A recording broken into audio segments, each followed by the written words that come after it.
Hello there. Welcome to No Extra Words, One Person Search for Story. My name is Chris Baker-Dersch. I'm your producer and editor. This is Season 2, Book Pairings. One of the things I find interesting about working in the world of books is how books are classified and marketed. So I once went to a workshop on writing for young adults that was at a local writers' conference. One of the speakers was Kirby Larson, who's a local author here, and she wrote Hattie Big Sky, which is a book we're going to cover on the podcast in just a couple weeks.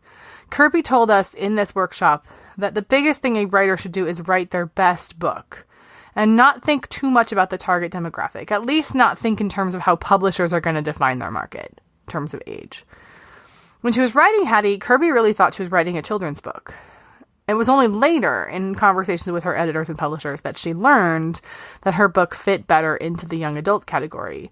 Now, I'm someone who has read Hattie, and I've marketed it to children, teenagers, and adults, and I don't always love that young adult categorization of it. I feel the same way about the first book I'm going to talk about today, which is Charles and Emma, The Darwins' Leap of Faith by Deborah Heiligman. I picked this one up from my school library in 2011. It was marketed as young adult nonfiction, which is a category that's difficult to purchase in. And I had a coupon from a vendor that basically said, this is our backlist of titles published in the last 3 years. We're giving you a steep discount to get them out of the warehouse. Make room for new stuff. And I thought, this is a biography. Middle schoolers always need more biographies. So I'll pick this one up. And then it arrived. And I read it, and I thought, I think this book might be more interesting to me as an adult than to most of the kids in my school. Now, that doesn't mean that there's anything wrong with teenagers reading this book. That doesn't mean there's anything wrong with kids reading this book, to be honest. It's great. They should. It's a very interesting perspective on an often covered topic, which is a difficult thing to do. But it has themes of marriage and family, and I felt like it would stack up well against many biographies that are written to and marketed for adults. And then, in putting together this podcast episode, I started researching the history of Charles and Emma and how it came to be written, or more accurately, almost didn't come to be written.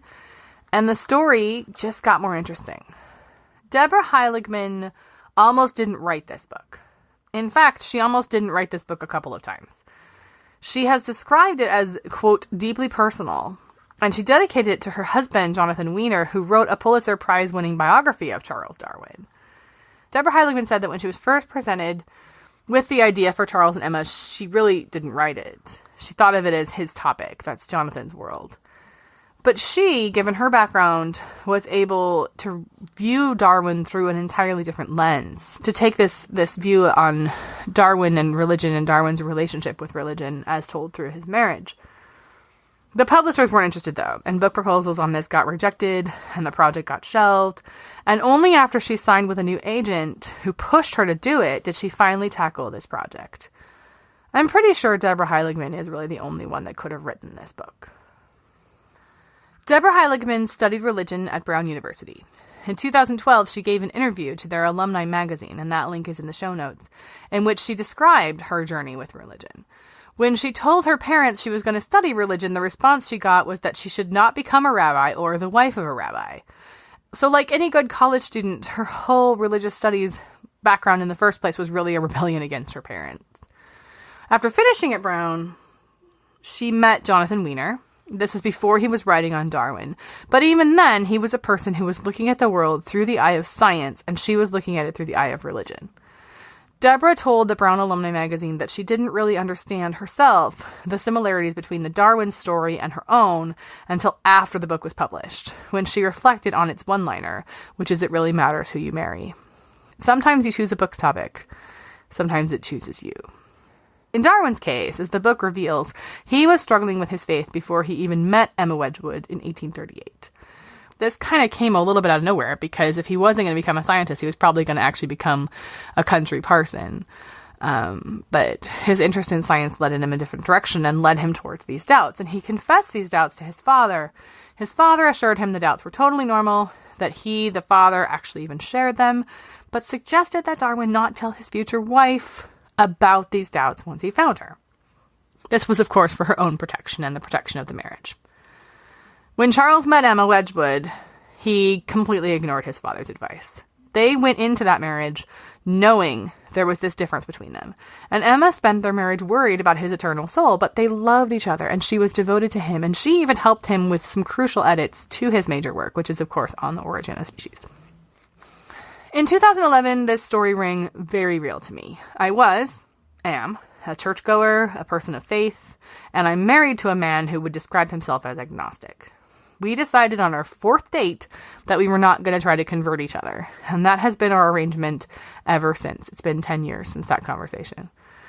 In 2011, I was newly married and I was looking for a new church. And I didn't always feel like I could admit out loud that I had an agnostic husband. I want to take a minute and reflect on my own vulnerability here.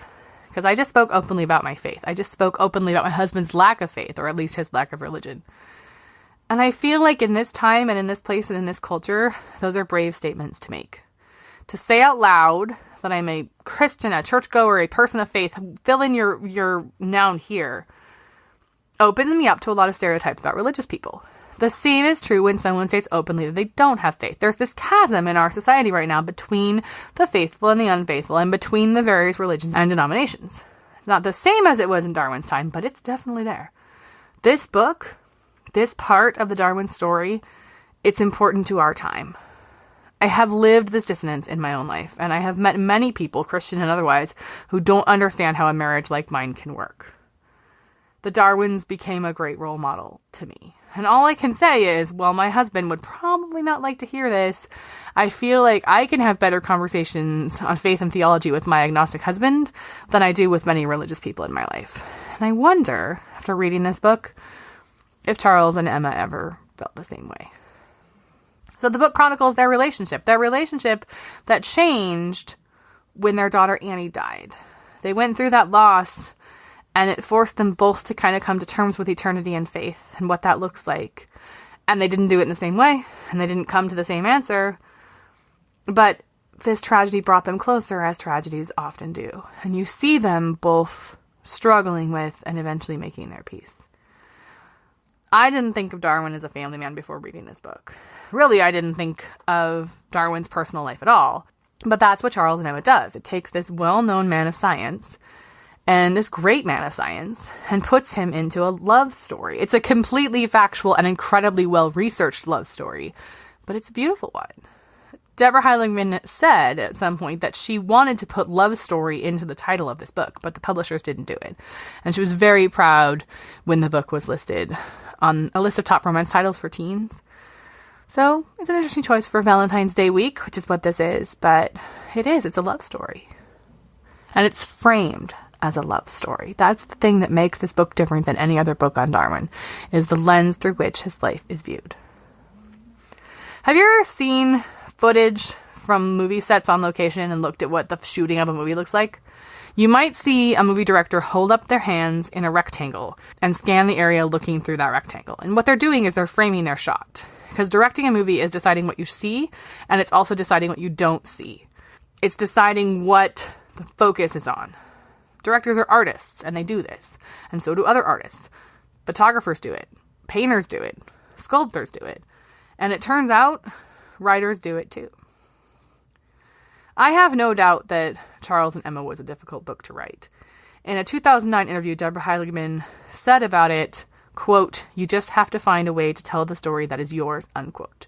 She took an incredible amount of facts and research about the Darwins. In fact, that's the one critique that professional critics give of this book, is that it's almost too research heavy. It has almost too many facts in it, which is really, if you write nonfiction, I feel like that's kind of the best criticism you want to hear. But anyway, she took this incredible amount of research and turned it into this compelling narrative that gives us a whole different view of kind of the personal side of science.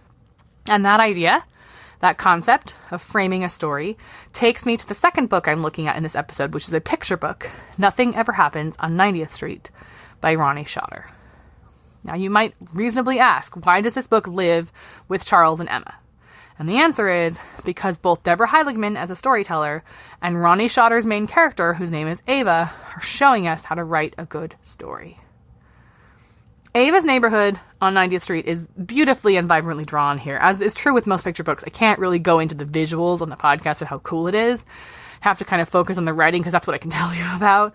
But it's beautifully drawn, and it has this quirky cast of characters. Anyone who's walked through an urban neighborhood will recognize 90th Street.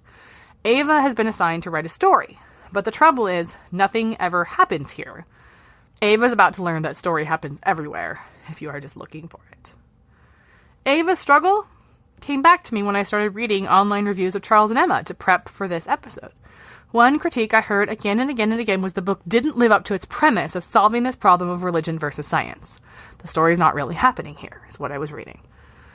Okay, well, first of all, can anybody do that? Can anyone solve the problem of religion versus science? It's been almost 180 years since the Darwins got married, and I don't think we're closer together on that score. But also, I think sometimes people miss the nuance of story. The story of this couple, the Darwins, building a life together while they live with this tension, and while he struggles with the problem of whether to reveal, think about how heretical this scientific theory was in Darwin's time. Think about whether to reveal that to the world. So they have this going on, and in the middle of that, they lose their daughter. You have to be watching for the shift in belief they both have that draws them closer to see it. And it doesn't solve everything, but that doesn't mean it's not there, and that doesn't mean there's not a story to be told here. Deborah Heiligman found the story. So back on 90th Street, Ava is becoming the kind of writer we see in Deborah Heiligman. There is real romance, real adventure, and real drama happening right in front of her that she only sees because she's looking for it. Roni Schotter writes this book for urban kids who don't see themselves enough in literature, and it is also to encourage young writers. This is really a book on writing, on storytelling. There's some bona fide good writing advice in this book, and what I love is it gets slipped in without taking away from the story at all. The story's great, but there's a little bit of more to it that's happening here without getting preachy. And you read a little bit about Roni and her work on her website, and she has enormous respect for kids as writers and authors. And I think the character of Ava will ring true to all aspiring storytellers. So much of any good book depends on how it begins. First lines, first chapters, first moments, they are everything. And Deborah Heiligman was struggling how to begin Charles and Emma. And she realized in her research that Charles had this penchant for list writing. So when we start the book, it's with the 1838 pre-Emma Charles, who already has these ideas about evolution and these doubts about God in his head. And he's making two lists, marry or not marry. He's basically making pro and con lists. And he proves to himself, at least on paper, that marriage is a good idea, in theory, which launches him on his journey to talk to his father and to find Emma. Ava also starts with pen and paper. She's been told to write a story about what she knows, which is some of the best and worst advice about writing that writers ever get, by the way. And she starts with the line, "Nothing ever happens on 90th Street." And as she's writing it, she's watching the people on her street doing what they do, and her story starts to emerge. And that is how it begins. That is how great stories begin, with someone writing a note down, making a list, making an observation, noticing something that hasn't been noticed before. Each in their own way, this is what Deborah Heiligman and Roni Schotter are showing us as they create story. And they're still creating story. Deborah Heiligman has said that religion is the last great taboo in young adult writing, and she has been working on smashing it. Her young adult novel, Intentions, has religious themes. And for her latest book, she went back to her wonderful research and biography writing skills and wrote Vincent and Theo, which is a biography of Vincent van Gogh. And once again, it's framed in the context of a relationship, this time in relationship with Vincent's younger brother, Theo. And that was recently named a Prince Honor Book for 2018. The Prince Award is given annually to the best in young adult writing. Charles and Emma is also a Prince Honor Book.